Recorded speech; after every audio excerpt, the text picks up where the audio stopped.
Alright, hello everyone. Usapang experimental psychology pa rin tayo. Pag-usapan natin levels of independent variable na may kasama na ring spiritual insights that I'm sure magiging helpful to in our everyday life as psychological beings. Okay? So basahin ko muna yung key passages natin for this lecture. 1 John chapter 4 verse 1. Beloved, do not believe every spirit. Wag daw lahat paniwalaan. But test the spirits to see whether they are from God. For many false prophets have gone out into the world.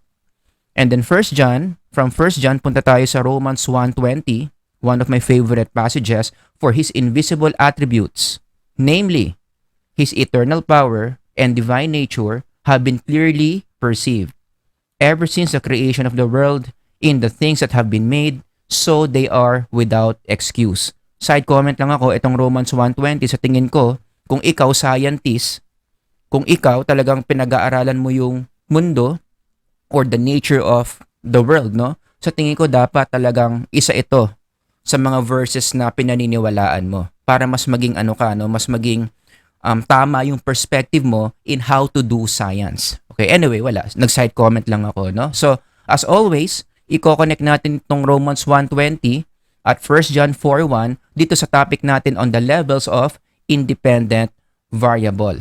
Etong lecture na to is a continuation of my previous lecture on the independent variable and some spiritual insights. Kaya again, para to sa mga estudyante who are currently taking experimental psychology. Baka hindi nyo maintindihan kung ano yung independent variable, hindi nyo maintindihan kung ano yung levels of independent variable, sana panoorin nyo itong mga lecture videos na to na libreng-libre. As in, walang bayad. Okay? So again, ito yung part 1. Panoorin nyo muna to and then panoorin nyo this current lecture. Okay?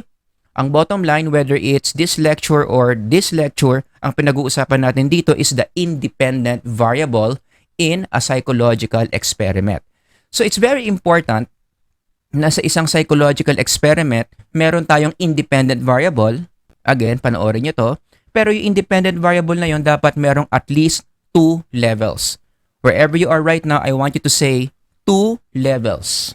Yan. If you can see the figure here, ito yung visual representation of that idea. Meron tayong IV dito. Sa baba niyan, meron tayong level 1 at meron tayong level 2. Sa mga textbooks on experimental psychology, ang tawag dyan, levels of IV. These are the specific conditions that our subjects will experience. Sa Tagalog, ito yung mga bagay sa eksperimento mo na mangyayari sa mga participants mo. Or pwede mo rin gamitin yung word na pagdaraanan. Ito yung mga bagay, conditions in your experiment na pagdaraanan ng mga participants mo in your experiment. Got that? Yan yung tinatawag nating levels of the IV. Saan nanggaling yung levels of the IV? Doon sa independent variable. So hindi mo mabubuo yung mga levels na yan if in the first place, wala kang independent variable. Para mas malinaw, let me give you some examples.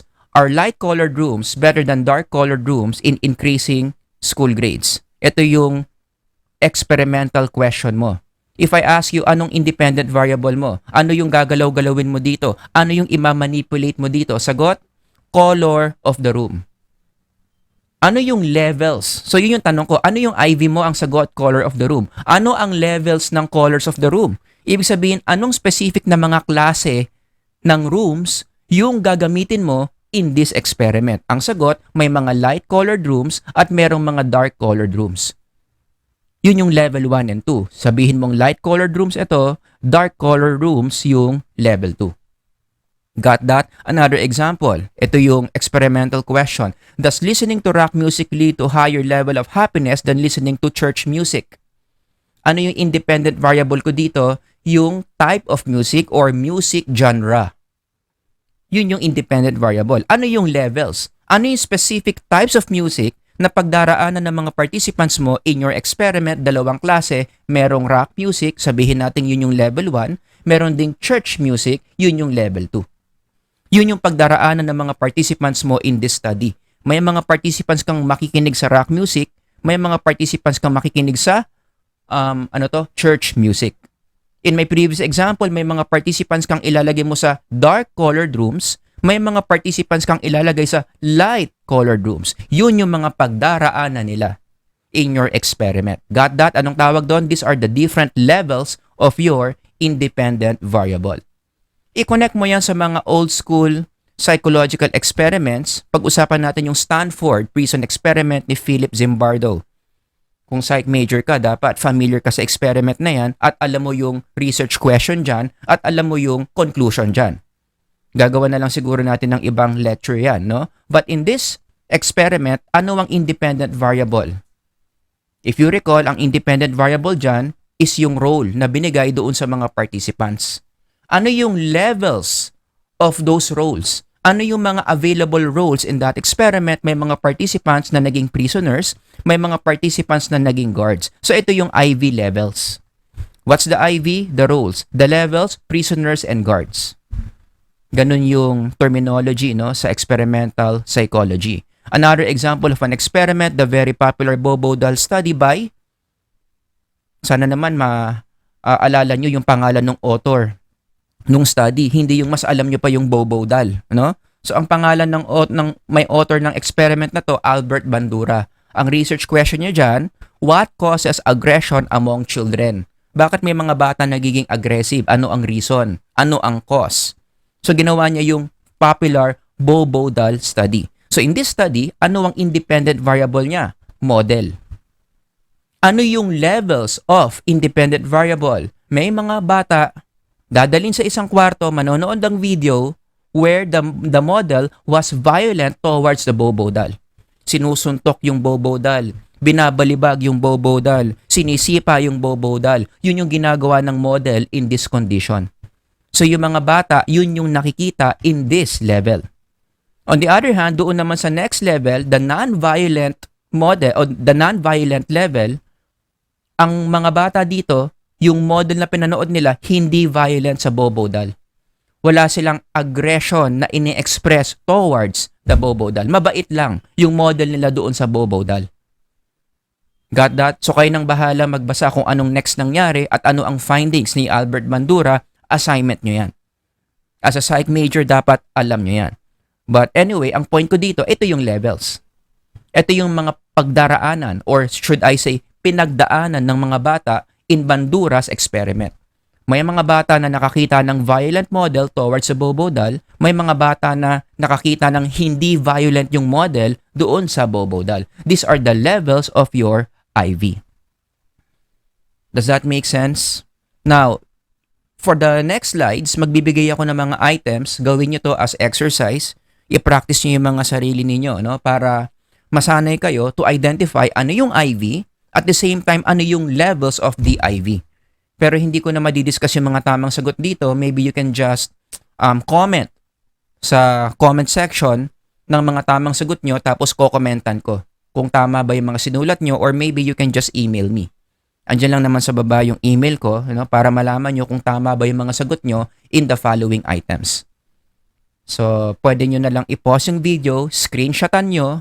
Ang gagawin nyo dito, identify the IV for each items and then what are the levels of those independent variables. Okay? So, comment lang kayo or email nyo ako for the correct answers. Now, before we leave this topic, may konting notes lang ako on IV levels. Number 1, yung pangalan ng IV level, call yan ng experimenter kung anong gusto niyang tawag. Wala namang rule kung paano mo dapat pangalanan yung independent variables mo and the levels. Kung anong gusto mong itawag doon, music genre, type of music, klase of music, bahala ka, it's the call of the experimenter. Pati na rin yung mga IV levels, bahala kayo kung anong gusto nyong itawag doon. Number 2, ito, mas importante to, tatandaan nyo, na kapag dating sa mga IV levels nyo, as much as possible, yung label sa IV levels must be very specific. Hindi pwedeng general label lang yung gagamitin mo. Let me give you an example. Halimbawa, ang IV mo, bedtime. Ang kokontrolin mo yung oras ng pagtulog ng mga participants mo.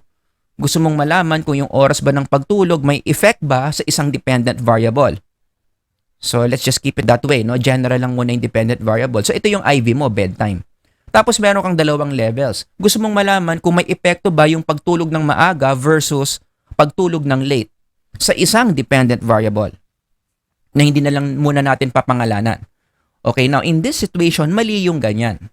Okay, bakit mali? Kasi yung labels na early at late, very general. Dapat mas specific ka. So tama tong IV mo, bedtime. Pero mali yung pangalan ng levels mo, you have to indicate gaano kaaga yung maaga at gaano ka late yung late. Got that? For example, you may say something like, yan, ang maaga is 9 p.m., ang matulog ng late is 11:30 p.m. You see, hindi pwedeng early or late lang. Specificity, precision are very important words pagdating sa psychological experiments. So how early is early? 9 p.m. How late is late? 11:30 p.m. Ganun dapat yung mga pangalan ng mga IV levels nyo. Hindi pwedeng general, dapat specific. Meron bang maximum number of IV levels? Ang pwede lang sa isang experiment, ang sagot wala. Sabi nga nila, sky's the limit. Pero tatandaan nyo, the more levels that you have, number one, mas mahirap ang analysis dyan. Number two, mas mahirap i-execute yan kasi mas marami kang participants na hahanapin for the different levels. Number three, mas magastos i-run yan. Kasi syempre, no, kung halimbawa, 10 yung levels mo dyan, syempre yung 10 levels na yon dapat may mga participants sa bawat 10 na yon, paggagastosan mo yon. Kaya ang pinakasimpleng forma ng isang psychological experiment, 2 lang yung levels or hanggang 3. Siguro yung pangatlo, yun yung control variable mo, no? Or yung control group. Later, pag-uusapan natin yan. Pero to answer this question, wala namang maximum number of IV levels na hanggang dun lang dapat, no? Mas marami, kung gusto mong marami, okay lang din. But you have to consider the things I mentioned just a while ago. How about minimum number of levels? Ito, mahalagang tanong din to. Meron bang minimum number? Meron. At ang minimum is, as you can see here, ilan? 2. 1, 2. Hindi pwedeng ang experiment mo isa lang ang level. At meron niyang logical reason. Sa tingin nyo bakit? You can pause the video and think, bakit kinakailangan at least minimum sa isang psychological experiment 2 ang levels? Kasi kapag 2 ang levels mo, that will enable you to compare those 2 levels and that comparison will be the basis of your conclusion. Diyan nang gagaling ang conclusion natin from psychological experiments, from comparing the results of the different IV levels. Ikukumpara mo yung dependent variable ng level 1 sa dependent variable ng level 2, doon mo ngayon ibabase kung ano yung magiging conclusion mo, kung ano ang magiging sagot mo doon sa tinanong mo sa research question mo. And I want to highlight here, ibabalik ko yung issue natin sa pinagkaiba ng experiment from correlation, kaya iba talaga ang experiment sa correlation. Sa correlation, hindi mo naman ginagawa yan eh. Sa correlation, you are not comparing groups. In fact, in a correlation, you are just finding one group of people and you measure certain psychological traits that they have. And then you will measure how strong is the connection between those two psychological traits. Kunin natin yung talino ng grupo na to, kunin natin yung spirituality ng grupo na to, tapos i-connect natin. Meron bang relationship yung talino sa spirituality ng grupong ito? See, hindi tayo nagko-compare ng grupo sa correlation. Sinusukatan lang natin yung lakas ng relationship between the two psychological variables in a certain population. Kaya ibang-iba talaga ang experiment sa correlation. Sa experiment, kinukumpara natin yung 2 grupo. Doon nang gagaling yung conclusion natin from psychological experiments. Like for example, balikan natin yung mga classic psychological experiments, si Philip Zimbardo. Hindi naman siya nag-correlate dyan eh. Hindi niya kinorelate yung talino at yung spirituality ng mga taong kinuha niya. Ang ginawa niya, kinumpara niya yung behaviors ng mga prisoners pati na ng mga guards as the experiment went by. Habang ini-internalize nila yung role ng pagiging prisoner, ng pagiging guards, ang dependent variable nila dyan, kinukumpara nila yung behaviors ng mga prisoners versus guards. Again, the keyword here is compare, comparison. Experiment is a research method of comparison. Doon nang gagaling yung conclusions natin. By comparing what's happening across different situations, across different groups. Ganon din yung sa kay Bandura, Bobo Dahl study. Kinumpara ni Bandura yung behaviors ng mga bata na nakapanood ng violent model versus mga bata na nakapanood ng non-violent model. Specifically, kinumpara yung level of aggression nila towards a bobo doll when they were left alone with it in another room. So again, basahin niyo yung entire study ni Albert Bandura para maintindihan niyo kung anong sinasabi ko dito. Basta ang point lang dito is in experiments, saan nanggagaling yung conclusion natin? Comparison. Pero hindi ka magkakaroon ng comparison kung wala kang at least minimum of 2 IV levels. Yan yung reason kung bakit minimum 2 IV levels. Kaya ang isa pang implication niya, no, in connection to this idea that experiments is about comparison, you should have at least 2 IV levels is mahalaga talaga ang statistics kapag nag-experiment ka. That is why experimentation is such a very quantitative research method. Para makumpirma mo na may pinagkaiba nga yung different conditions or the different IV levels from each other, kinakailangan mo talagang statistical analysis. Kinakailangan mong gumamit ng t-test, kinakailangan mong gumamit ng ANOVA or analysis of variance. Ano ang common dito sa dalawa? Dapat may image to eh. Nag-error lang, no? Pero ano ang common dito? T-test man yan or ANOVA man yan, these are statistical techniques designed to identify, to spot, maghahanap yan ng significant differences among different groups na kinukumpara mo. Sila magsasabi kung yung differences ba o yung pagkakaiba ba sa mga grupo na ginagamit mo, tsamba lang or talagang magkaiba sila dahil sa independent variable mo. Okay? So kung mag-experiment ka, ang lesson dito, re-reviewin mo yung mga stat procedures na yan, t-test, ANOVA at iba pang mga stat analysis that are designed to spot differences among different groups. Kasi may iba pa yan eh. Siguro gagawa na lang natin ng ibang lecture kung ano yung ibang mga stat analysis na yon. Got that? Now, ituloy natin. Di sabi ko, sa isang experiment, dapat meron kang 2 IV levels, no? Sa psychological experiments, merong dalawang categories ng IV levels. May tinatawag tayong treatment group at control group. I'm sure yung mga psych majors, alalang-alala nyo ba to, no? Anong ibig sabihin ng treatment group? Ito yung grupo ng mga tao in your experiment who receives the manipulation coming from the experimenter. So kapag ikaw participant ka sa isang experiment tapos under ka ng treatment group, ikaw yung makakaranas ng something. Ikaw yung makakaranas ng IV that the experimenter is testing. Ikaw yung iinom ng gamot, ikaw yung ilalagay sa mainit na kwarto, ikaw yung iinisin ng isang accomplice ng experimenter, ikaw yung babasain ng tubig, ikaw yung tuturuan mag-meditate, ikaw yung pagpe-pray ng everyday for the next 3 months. Got that? Yun yung treatment group. Yung control group naman, ang mga tao dito, sila naman yung hindi makaka-receive ng manipulation from the experimenter. Kaya medyo boring ang buhay pag control group ka eh. It's either walang ipapagawa sa'yo or maipapagawa sa'yo na walang kinalaman doon sa independent variable na tinetest ng experimenter. Bibigyan ka lang ng mga tinatawag na distractor tasks. Pagkukulayin ka ng coloring book, o kaya pagbabasahin ka ng article na walang kakwenta-kwenta, so on and so forth. Yun yung control group. Okay? So sa isang experiment, may treatment group, may control group. So for the following exercise, ganun ulit gagawin nyo, no? I-pause nyo na lang, screenshot nyo na lang tong mga items na to.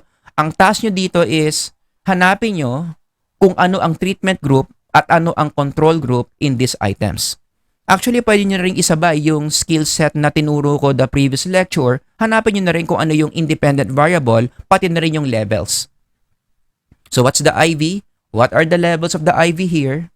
Ano yung treatment group? Ano yung control group? Does that make sense? So, yung mga tamang sagot, email nyo na lang sa akin or i-comment nyo dyan sa baba. Now, is it possible not to have a control group in an experiment? Ang sagot, pwede naman. Like for example, kung ang setup ng experiment mo ganito, pinag-aaralan mo music genre. Gusto mong malaman kung anong epekto ng mga music genre sa isang dependent variable, sabihin natin self-esteem. Halimbawa lang, self-esteem. May epekto ba sa self-esteem yung pop music? May epekto ba sa self-esteem yung jazz? May epekto ba sa self-esteem yung rock? Alin sa kanila yung pinakamaganda para sa self-esteem ng tao? In this situation, lahat yan treatment group. Kasi lahat ng tao dito makakapakinig ng isang music genre. Lahat sila makakaranas ng manipulation coming from the experimenter. So in this case, wala ka namang control group, pero pwede pa rin tumakbo yung experiment na yan. But if you read different textbooks in experimental psychology, ang talagang highly encouraged na gagawin mo, dapat meron kang control group. Kasi yung control group, ang magiging trabaho niyan, it will further solidify. Ang lalim, solidify. It will further confirm na talagang merong ang epekto yung IV mo sa DV mo. Nagigets nyo? So, although this will work, it's highly encouraged, gawin mo yung best mo na meron ka pa rin control group in your psychological experiment para mas maging solid yung connection between your IV and your DV. Another question, is it possible not to have a treatment group in an experiment? So ito baliktad. Ang pinag-uusapan natin treatment group. Pwede bang may experiment ka pero wala kang treatment group if you can follow my line of thinking? Kung nakikinig ka sa mga sinasabi ko in this lecture, alam mo na ang sagot dyan is hindi pwede. Dito pa lang kitang-kita mo na itong experiment na to will not make sense. Meron kang independent variable, pero lahat ng levels mo control. Ibig sabihin, lahat ng levels mo walang mangyayari. So pupunta ka sa laboratory, kakausapin mo yung mga tao dito, ang sasabihin mo, wala kayong gagawin, tutunga nga lang kayo. Punta ka na naman sa isang laboratory, nandun na naman yung mga tao sa pangalawang control group, anong sasabihin mo? Tutunga nga lang kayo. Punta ka na naman sa isang kwarto, nandun na naman yung mga tao under this group who are also control group. Sasabihin mo na naman sa kanila, tutunga nga lang kayo. So ano mangyayari? Hindi tatakbo yung experiment. Lahat nakatunga nga lang, walang data na lalabas. Kasi ibig sabihin lang yan, wala kang minanipulate sa experiment kung wala kang treatment group.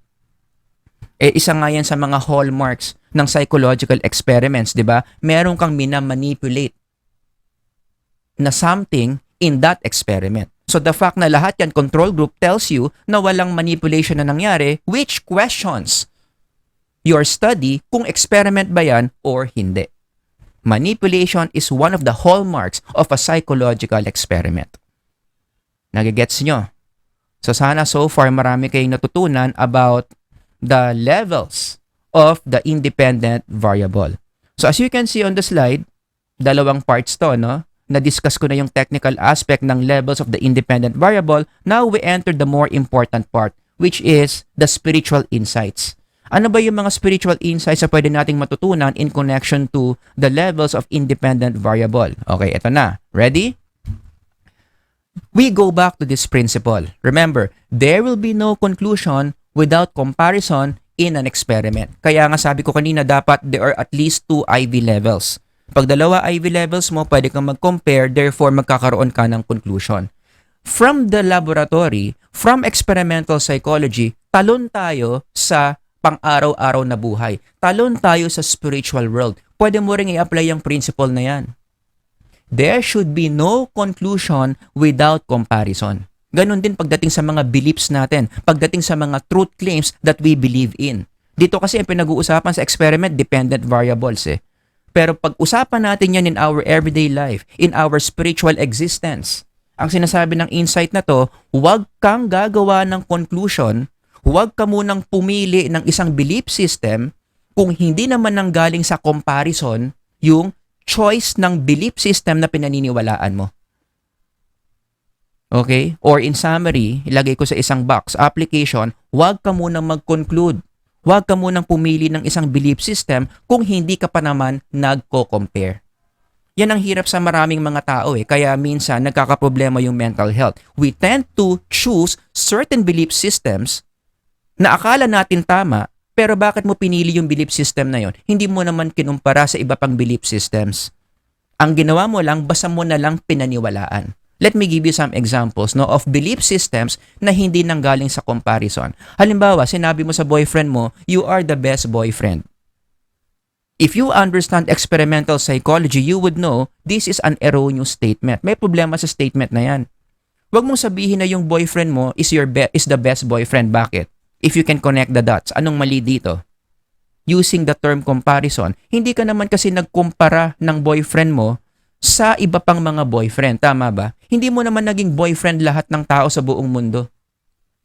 Para kasi maging accurate tong sinasabi mo, you are the best boyfriend, it implies, it assumes, naging boyfriend mo yung lahat, naging boyfriend mo lahat ng tao, kasama na yung boyfriend mo at yung conclusion mo, yung boyfriend mo, yung pinakamagaling. Nagigets mo? Eh ang tanong, naging boyfriend mo ba lahat? Hindi naman siguro. 'Di ba? Baka nga unang boyfriend mo yan eh. O, nagigets mo? So mali yung conclusion yan. Huwag mo sabihin you are the best boyfriend. Ang sabihin mo sa kanya is what? You are a loving boyfriend. Yun ang mas okay. Kasi best implies may better, may good. O hindi ka naman nagkumpara. So wag mong anuhin yan. Wag mong sabihin yan. You are a loving boyfriend instead. You see? Mas nagiging tama yung sinasabi mo if you apply the principles of experiment. Another example, ito marami rin nagsasabi nito, masaya ako kapag nandyan ka. Hindi ko kayang wala ka, kaya wag mo akong iiwan, yung mga ganyang drama. Now, why is this a wrong statement? Kasi, again, you use the term comparison, hindi mo pa naman nakumpara yung buhay mo nung iniwan ka niya. Kasi hindi ka pa nga niya iniiwan. Paano mo nasabi na hindi mo kayang wala siya? Eh hindi ka pa naman niya iniiwan. Hindi mo pa naman na-experience yung buhay na wala siya. Huwag ka munang magsalita ng tapos, sabi nga sa Tagalog, di ba? Hindi ko kayang wala ka. O, paano mo nalaman? Hindi naman base sa comparison yan eh. In love na in love ka lang sa boyfriend mo, kaya mo nasasabi yan. For all you know, baka nga pag wala na yung boyfriend mo, mas naging okay ka pa. Sino dito may kakilalang ganyan? Or baka ikaw mismo ganyan, mag-comment ka dyan. Mas naging okay ka pa nung nawala yung boyfriend mo. O, di ba? So, wag ka muna magsalita ng tapos dito na hindi mo kayang wala siya kung hindi mo pa naman nararanasan na wala siya. Eh, hindi ka pa nga iniiwan eh, pero may conclusion ka na paano mo nalaman na hindi mo kaya na wala siya. At malamang sa malamang, ang hypothesis ko, kaya mo bang wala siya? Sa tingin ko, kaya mo. Kasi nga, nabuhay ka nang wala siya eh. Nung hindi pa kayo, nung wala pa siya sa buhay mo, okay na okay ka naman eh. So what makes you think na after nyo, hindi mo na kaya? Am I making sense? Yun yung sinasabi natin.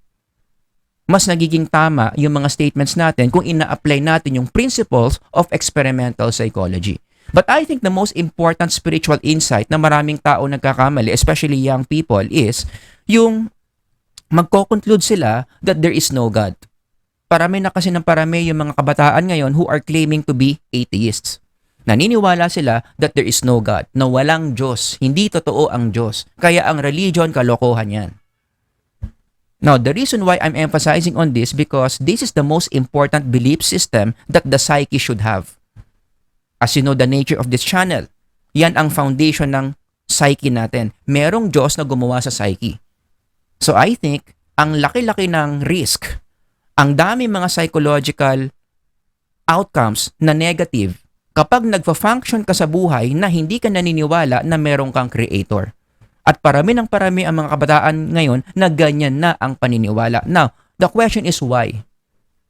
Anong sabi ng mga researchers on atheism? By the way, this is a very active area of research in psychology. Pinag-aaralan mo yung mga predicting factors bakit nagiging atheist ang mga tao. And one of the reasons daw kung bakit ang isang tao nagiging atheist is what? Nakikiuso lang. And that is so sad. I-connect mo na naman tong slide na to sa word na comparison.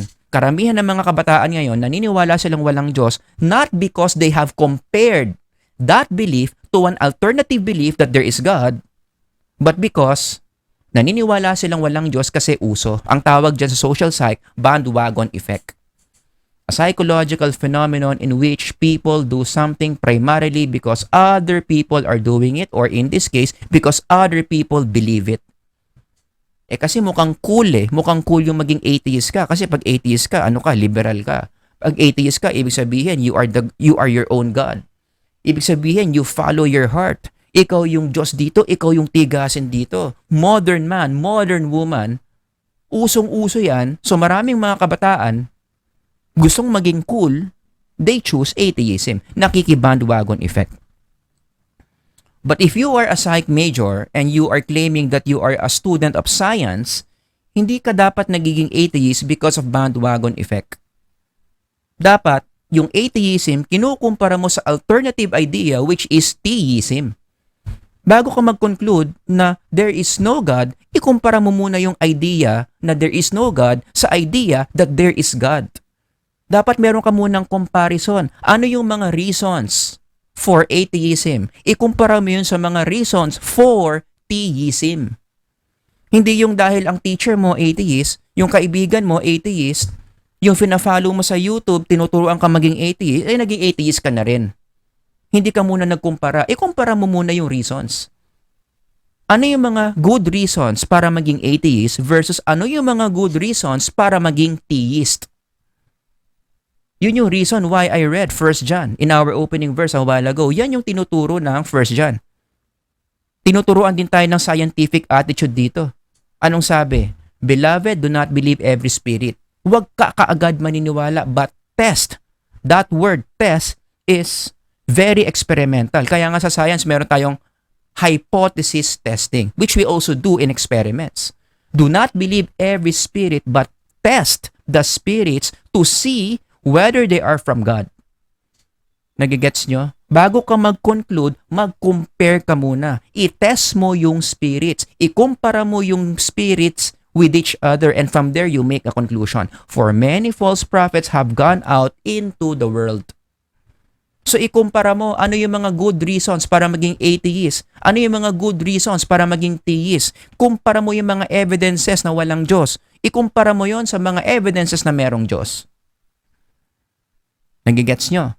Para maging fair tayo dito, no? For those of you who are atheist, ano yung mga good reasons kung bakit dapat maniwala kang walang Diyos? You can read the book by Richard Dawkins. Ito yung leader ng mga atheists in the modern times. The most popular atheist in the world. In this book, he outlines different reasons kung bakit ang tao dapat maging atheist. Ito yung spirit of atheism. By the way, i-emphasize ko tong word na spirit. Ang mga atheists, even if they deny na merong spiritual world, they are still, the origin of the idea, atheism is still coming from the spirit. Merong spirit na nagbubulong sa mga taong ito na walang spiritual world, na walang God. Yun kaya nga dito, 'di ba, balik tayo, ang plural, ang word dito, spirits plural. Isa sa mga spirits na wag mo raw paniwalaan, ito. Wag mong paniwalaan yung mga spirits na nagbubulong sa iyo na walang Diyos at walang spiritual world. Yun. Anyway, so for those of you again who would like to observe or who would like to examine good reasons to believe atheism, you can read this book. Pero dapat balanse ka. Scientific attitude nga eh. After mong basahin yan, now you hear the reasons kung bakit dapat kang maniwala na merong Diyos na gumawa sa'yo. Merong Diyos na gumawa ng psyche. You can read this book by Dr. Frank Turek, I Don't Have Enough Faith to Be an Atheist. Ganon din naman yung ginagawa dyan eh. Nagbibigay sila ng mga good reasons kung bakit mas nagme-make sense na maniwala ka sa Diyos compared to hindi ka maniwala sa Diyos. Actually, meron din tong podcast. For those of you who are into podcasting, pwede nyong i-follow yung podcast ni Dr. Frank Turek. Ang pangalan ng podcast niya is Cross-Examined. I-type nyo lang, Cross-Examined. Tapos pakinggan nyo yung mga episodes niya. This guy gives you different hardcore evidences, hardcore reasons to believe that it makes more sense to believe that there is God compared to believe that there is no God. Kung medyo classical naman yung dating mo, gusto mo old school yung reasons to believe that there's God, you can read Thomas Aquinas. Meron siyang 5 arguments to believe that there is God. So basahin mo yan. Ikumpara mo sa mga sinasabi ni Dawkins, and then at the end of the day, ikaw ang pumili kung ano ang mas totoo. Actually, mali. Hindi yung mas totoo. Ano yung totoo? Kasi yung isa dyan kasinungalingan. Hindi pwedeng parehong tama yan. Ito sinasabi walang Diyos. Ito sinasabing may Diyos. Imposibleng pareho silang tama. May isa dyan tama, may isa dyan mali. And if you only wholeheartedly study, talagang you dig deeper into this process, comparing reasons, there is God versus there is no God, ako confident ako. Kung magiging honest ka lang sa sarili mo, at the end of the day, ang magiging conclusion mo, merong Diyos. There is God who created your psyche. Yan yung Romans 1:20.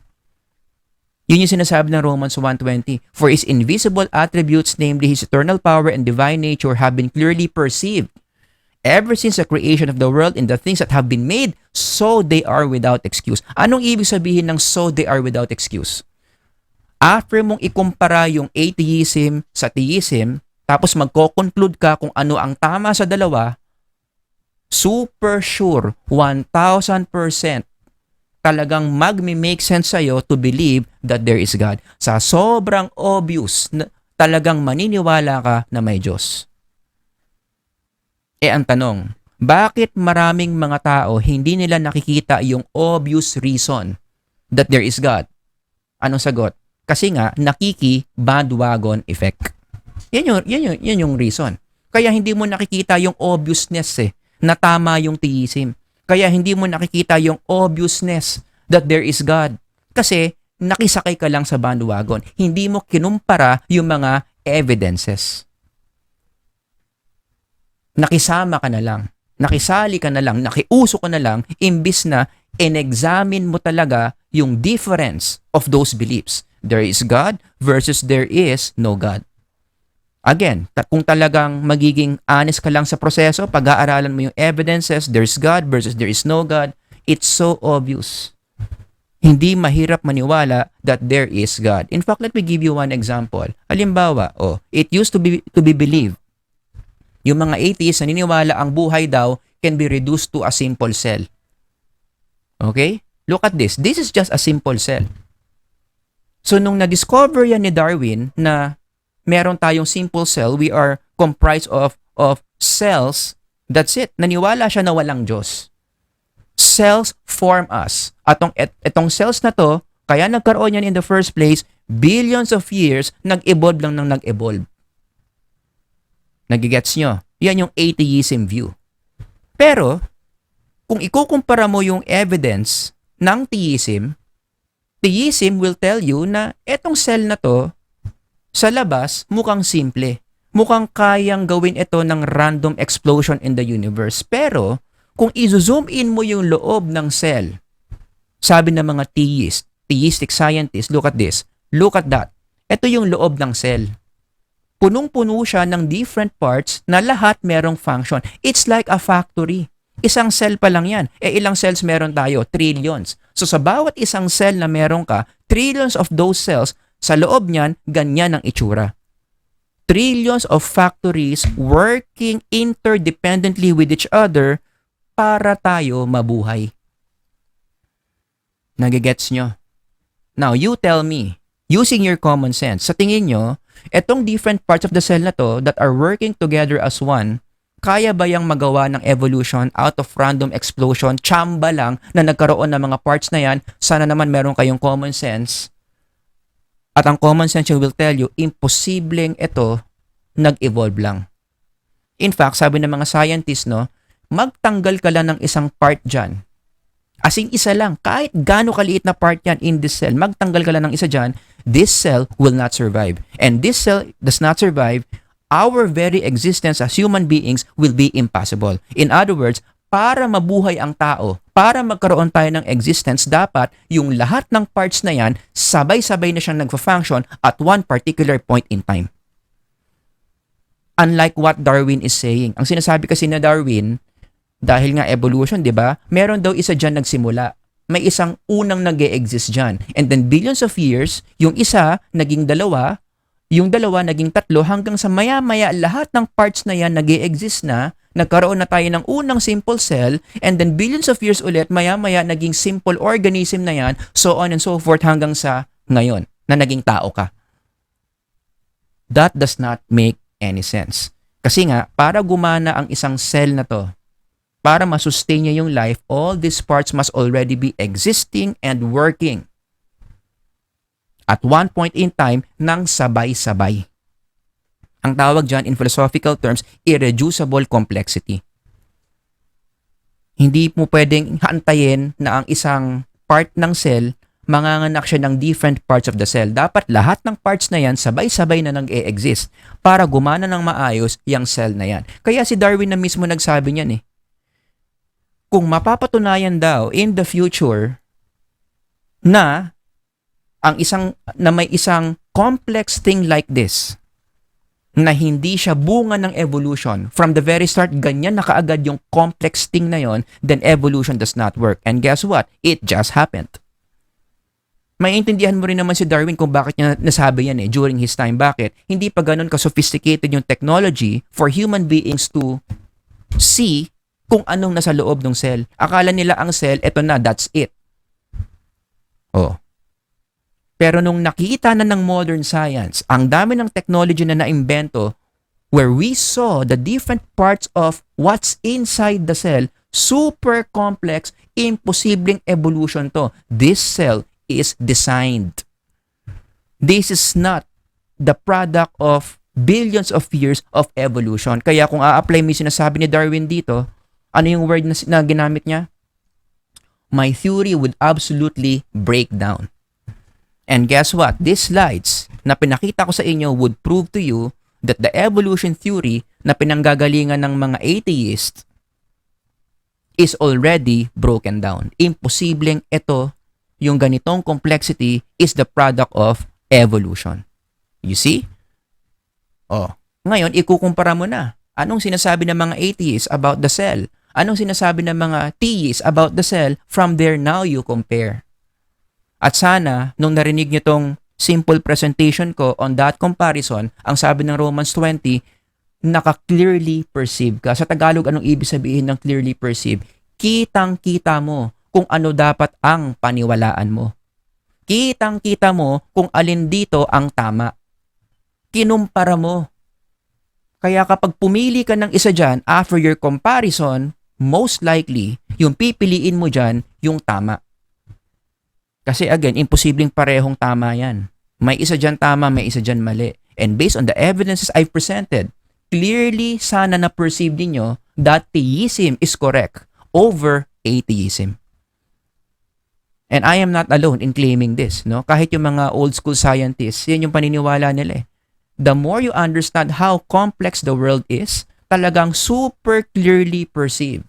Obvious na obvious that our world is not just a product of random explosion somewhere in the universe. Walang creator. This universe that we have, the world that we live in, is clearly designed by an almighty God. Sabi nga ni Louis Pasteur, isa sa mga big names yan in biology, the more I study nature. In his context, ang pinag-aaralan niya yung microscopic world. The more I stand amazed at the work of the Creator, science brings them nearer to God. If you only see yung mundo ng microorganisms, if you only know the very nature of microorganisms, imposibleng ito tsamba lang. Merong gumawa ng microorganismic world na ito. Merong gumawa ng mundo na to. Merong gumawa ng universe where we are in, and most importantly, as a psych major, merong gumawa ng psyche mo.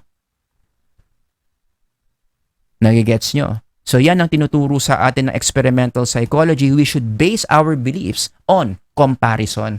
Hindi yung nakikibadwagon effect lang tayo kung anong uso. Kasi karamihan ng uso, most of the time, although not all the time naman, but most of the time, mali. So wag kang makiuso. Anong gawin mo? Ikumpara mo before you decide which belief is correct. Got that? So kung meron kayong mga questions, comments, ilagay nyo lang dyan sa comment section or email nyo lang ako. Sir Howard here. Sana marami kayong natutunan. God bless everyone. Until the next lecture. Bye-bye.